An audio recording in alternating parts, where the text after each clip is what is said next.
Hello kids, welcome to our channel personal tutor. आज के इस वीडियो में हम डिस्कस करने जा रहे हैं कक्षा 3 की हिंदी रिमझिम से एक कहानी जिसका नाम है जब सांप ने मुझे काटा।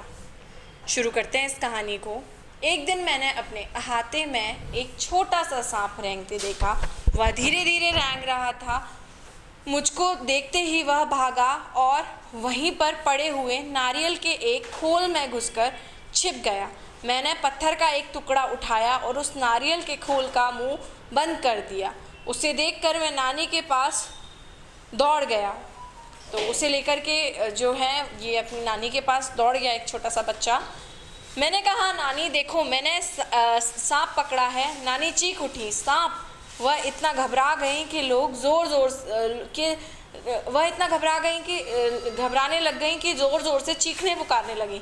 नाना ने सुना तो अंदर से दौड़े आए। जब उन्हें पता चला कि नारियल के खोल के अंदर सांप है तो उन्होंने मेरे हाथ से उसे छीन कर दूर फेंक दिया। नन्हा सांप बाहर निकल गया और रेंगता हुआ पास की झाड़ी में गायब हो गया।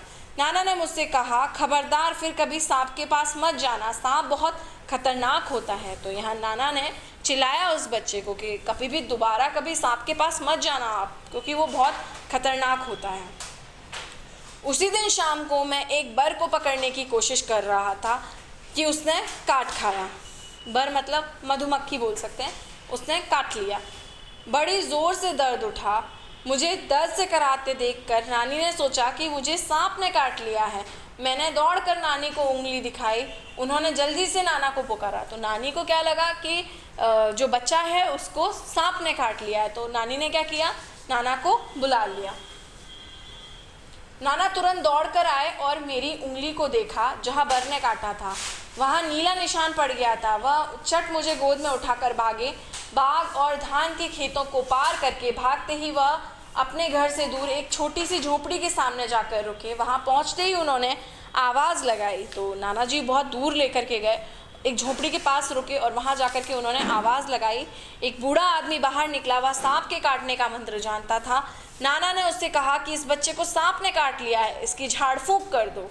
बूढ़ा मुझे झोपड़ी में ले गया। उसने मेरी उंगली देखी और बोला, चुपचाप बैठो, हिलना डुलना मत। तो उस बूढ़े ने बच्चे को बोला कि तुम चुपचाप बैठो, बिल्कुल भी हिलना डुलना नहीं तुम। फिर पीतल के बर्तन में पानी लाया और मेरे सामने बैठकर मंत्र पढ़ने लगा।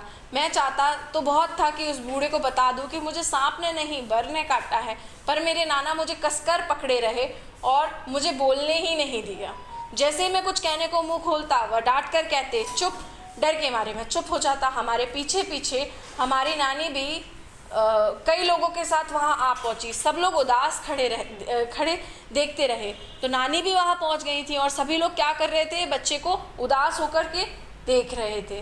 तब तक मेरी उंगली का दर्द जा चुका था, फिर भी मुझे वहाँ ज़बरदस्ती बैठकर झाड़ फूंक करवानी पड़ रही थी। कुछ मिनट बाद बूढ़ा आदमी उठा। उसने उसी बर्तन के पानी से मेरी उंगली धोई और मुझे पिलाया भी। उसने मुझे बोलने से मना कर दिया ताकि दवा का पूरा असर हो।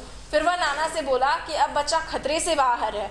अच्छा हुआ आप समय रहते मेरे पास ले आए, बड़े जहरीले सांप ने काटा है। सब लोगों ने बूढ़े को उसके अद्भुत इलाज के लिए बहुत बहुत धन्यवाद दिया। घर लौटने के बाद नाना ने उसके लिए बहुत सी चीज़ें भेंट में भेजी। तो ये कहानी लिखी है शंकर ने। तो असल में उस बच्चे को सांप ने काटा ही नहीं होता है। उसे किसने काटा था, बर ने, लेकिन उसे कोई कुछ वहाँ बोलने ही नहीं देता है। और वो बूढ़ा बोल देता है कि जो बहुत ही ज़्यादा जहरीले सांप ने आपके बच्चे को काटा था। तो इस पर नाना ने क्या किया, उसको खुश होकर काफ़ी सारी भेंट भी उस बूढ़े के लिए पहुँचाई। तो ये कहानी थी जब सांप ने मुझे काटा। आई होप आपको ये कहानी पसंद आई होगी। वीडियो को लाइक कीजिए, साथ ही साथ चैनल को सब्सक्राइब कीजिए। Thank you.